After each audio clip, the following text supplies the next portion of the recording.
In the last video हमने planning chapter 4 start किया था, जिसमें हमने प्लानिंग के मीनिंग, प्लानिंग का डेफिनेशन, प्लानिंग के फीचर्स और प्लानिंग के इम्पोर्टेंस को कवर कर लिया है।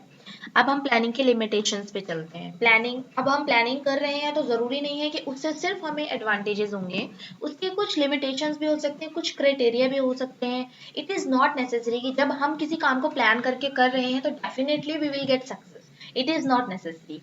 ऐसा ज़रूरी क्यों नहीं है? क्योंकि प्लानिंग हैव सर्टेन लिमिटेशंस और अभी हम इस वाली वीडियो में उसको कवर करेंगे। The very first limitation of planning is rigidity.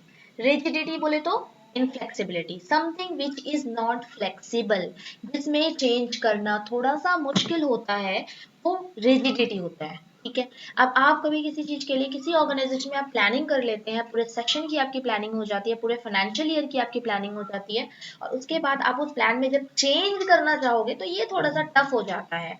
तो the very first limitation of a planning कि ये रिजिड होता है, इसमें चेंज करना इजी नहीं है। Second limitation of planning is may not work in dynamic environment.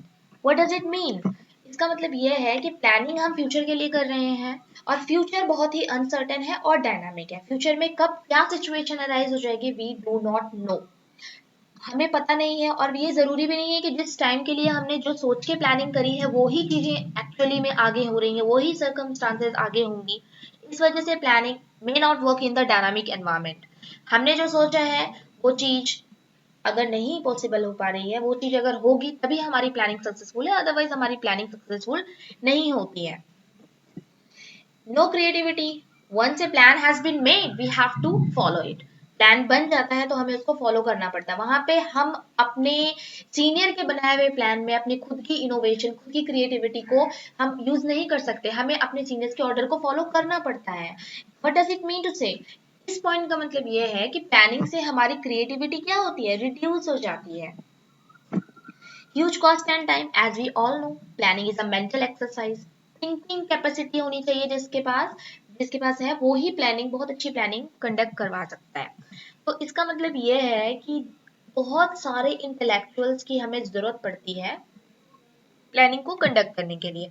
अब उसके लिए हमें बहुत सारा टाइम चाहिए, उसके लिए हमारे पास बहुत सारा पैसा होना चाहिए। So planning is a very costly process and it is very time consuming also.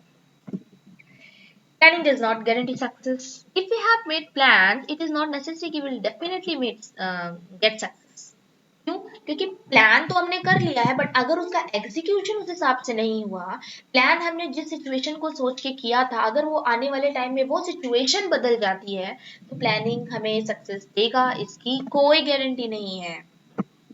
Lack of accurate information.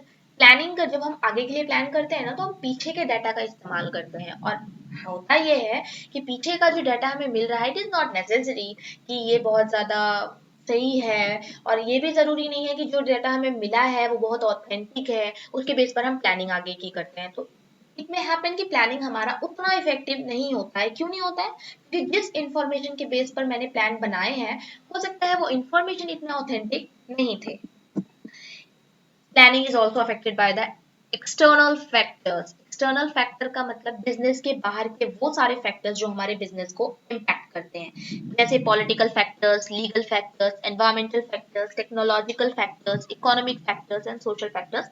We can take the example of lockdown which is going on these days. इसका example ले लो। बहुत सारे business firms होंगे जिन्होंने ये plan किया होगा कि from the new financial year April से will do these things, will do these things, but what happened? क्योंकि लॉकडाउन है, बिजनेस सारे ठप पड़े हुए हैं, तो उन प्लान्स को वो लोग आगे की तरफ प्रोसीड नहीं कर सकते। तो there are certain external factors जो हमारे कंट्रोल में नहीं है, और वो हमारी प्लानिंग को इम्पैक्ट डालते हैं, और इसकी वजह से हमारी प्लानिंग इतनी इफेक्टिव इस्तेमाल नहीं हो सकती। So we are done with the limitations of planning. It is rigid. Planning बहुत रिजिड होता है, उसमें चेंज करना थोड़ा सा मुश्किल होता है। It may not work in dynamic situation. अगर आने वाला टाइम में जो आपके सर्कमस्टांसेस हैं अगर वो चेंज हो रहे हैं डे बाय डे, तो planning is not effective at all. Planning में आप अपनी क्रिएटिविटी का इस्तेमाल नहीं कर सकते हो, प्लानिंग में बहुत ज्यादा खर्चा आता है, सक्सेस की कोई गारंटी नहीं है। Lack of accurate information and it is also influenced by the external factors. Now अब हम चलते हैं प्लानिंग के प्रोसेस पे। As we all know planning is a process. अभी अगर ये प्रोसेस है तो इसमें बहुत सारे स्टेप्स होंगे। आपको planning, organising, staffing, directing and controlling के प्रोसेस को याद करना है, स्टेप्स को याद करना है। और कभी भी आप प्रोसेस को याद करेंगे ना तो the very important thing is कि आपको स्टेप्स को इन अ सीक्वेंस ही याद करना है। कोई स्टेप आप ऊपर नीचे नहीं कर सकते। अगर आपने कर दिया तो आपका पूरा प्रोसेस गलत हो जाएगा, एक मार्क भी नहीं मिलेगा उसमें।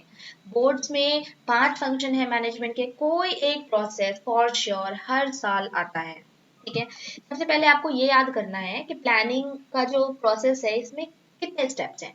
7 स्टेप्स हैं, आपको ये याद रखना है। अब हम वन बाय वन हर स्टेप को डिस्कस करते हैं।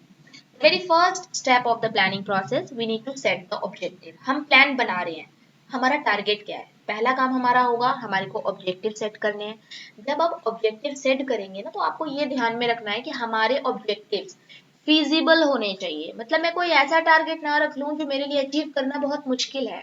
It should be attainable. Okay, second, developing planning premises. ये सारे टेक्निकल वर्ड्स हैं जिसको आपको बहुत ध्यान से समझना है और दिमाग में रखना है। Develop planning premises. प्रेमिसेस का मतलब होता है बेसिस तैयार करना। आप किसी गोल को, किसी टारगेट को अचीव करना चाहते हैं, आप अचीव करना चाहते हो 90% इन बोर्ड्स, तो you have to develop your strategy. आपको पता है आपके सब्जेक्ट में बहुत अच्छे हैं, आपके सब्जेक्ट में थोड़े वीक हैं, तो जिसमें आप वीक हैं उसमें आपको थोड़ा एक्स्ट्रा एफर्ट लगाने की जरूरत है। आपकी क्या स्ट्रैटेजी होगी किसी भी गोल को अचीव करने के लिए। This is the second step in planning. Third step आता है identify alternative course of action. Alternative course of action का मतलब, मुझे पता है मेरा गोल है 90% अचीव करना, मुझे पता है कि मुझे इस पर्टिकुलर सब्जेक्ट में ज्यादा फोकस करना है। अब उस सब्जेक्ट में मैं कैसे फोकस करूं? क्या मैं ट्यूशंस लूं? क्या मैं स्कूल का होमवर्क को 2 बार 3 बार करूं? क्या मैं वीडियो लेक्चर्स की हेल्प लूं? मतलब ऐसे कौन कौन से तरीके हो सकते हैं जिससे मैं अपने उस सब्जेक्ट पे अच्छा कमांड कर सकती हूँ। Identifying the alternative course of action. एक काम को करने के बहुत सारे तरीके होते हैं। प्लानिंग में हमें उन सारे तरीकों को पहले आइडेंटिफाई करना है, उसके बाद इवैल्यूएट करना है। आप कभी भी मैनेजमेंट में इवैल्यूएट वर्ड सुनेंगे ना तो आप हमेशा दिमाग में ये ध्यान रखना कि इवैल्यूएट क्वेश्चन भी अगर आता है ना, इसका मतलब उसके आपके उसके प्रॉस एंड कॉन्स दोनों आपको फाइंड आउट करने हैं कि अगर आपको किसी एक मेथड को अडॉप्ट करना है तो उसके क्या फायदे हैं और क्या नुकसान है। क्या मेरा ज्यादा टाइम तो नहीं लगेगा इसमें, और अगर मेरा टाइम ज्यादा लग रहा है तो क्या मैं उससे बहुत कम मुझे नॉलेज तो नहीं मिल रही है। तो आपको हर एक ऑल्टरनेटिव जो आपने आइडेंटिफाई किया है उसको इवेल्युएट करना पड़ेगा, उसके पॉजिटिव्स और नेगेटिव्स को देखना पड़ेगा। पांचवें स्टेप में जब आप पॉजिटिव और नेगेटिव्स को आप देखोगे तो जिसके पॉजिटिव ज्यादा होंगे और नेगेटिव कम होंगे वही ऑल्टरनेटिव आपके लिए बेस्ट होगा और आप उसको सेलेक्ट करोगे अपने ऑब्जेक्टिव को अचीव करने के लिए। आपने अपना ऑल्टरनेटिव डिसाइड कर लिया, अब आप उसको इम्प्लीमेंट करेंगे। इम्प्लीमेंट करेंगे मतलब आप उसको पूरी ऑर्गेनाइजेशन में अप्लाई कर दोगी, हर किसी को इसी तरीके से काम करना है। ठीक है, इम्प्लीमेंटेशन के बाद जो बहुत इंपॉर्टेंट स्टेप होता है प्लानिंग का, that is the last step, that is follow up. आपने कोई काम, कोई ऑल्टरनेट को चूज किया है, आपने उसको आइडेंटिफाई किया, आपने उसको इवेलुएट किया, आपने उसको सेलेक्ट किया, आपने उसको इम्प्लीमेंट किया, फिर आपको ये देखना बहुत जरूरी है कि क्या ये वाकई में इफेक्टिव है। आप इसका फॉलो अप, आप इसका फीडबैक जरूर लेंगे, क्योंकि हो सकता है जब आप फीडबैक लें तो आपको पता लग जाए कि इसमें ये कमी है और आप उस डिस्क्रिपेंसी को दूर कर पाए और जिस ऑल्टरनेटिव को आपने चूज किया है वो आपके लिए बेस्ट वन हो जाए। हो सकता है उस ऑल्टरनेटिव को जब आपने ग्राउंड लेवल पे इम्प्लीमेंट किया, आपके वर्कर्स उस मेथड से काम करने में उतने एफिशिएंट नहीं है, इफेक्टिवली काम नहीं हो पा रहा है। तो बीइंग अ मैनेजर मुझे क्या करना पड़ेगा? दूसरा ऑल्टरनेटिव फाइंड आउट करना पड़ेगा। ठीक है, तभी मेरी प्लानिंग सक्सेसफुल होगी। अगर प्लानिंग को सक्सेसफुल बनाना है तो what we need to make these steps successful. Okay, now last में एक बारी थोड़ा सा रिव्यू ले लो इसका।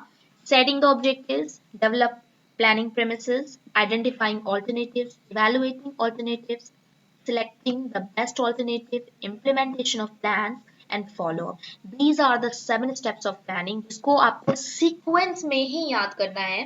पहले इन स्टेप्स को आप याद करेंगे, उसके बाद आप इनकी एक्सप्लेनेशंस को याद करेंगे। केस स्टडी आएगा, केस स्टडी भी मैं आपको करवाऊंगी। केस स्टडी में जो है ना, 6 नंबर का क्वेश्चन आता है, उसमें आपको पर्टिकुलर लाइन से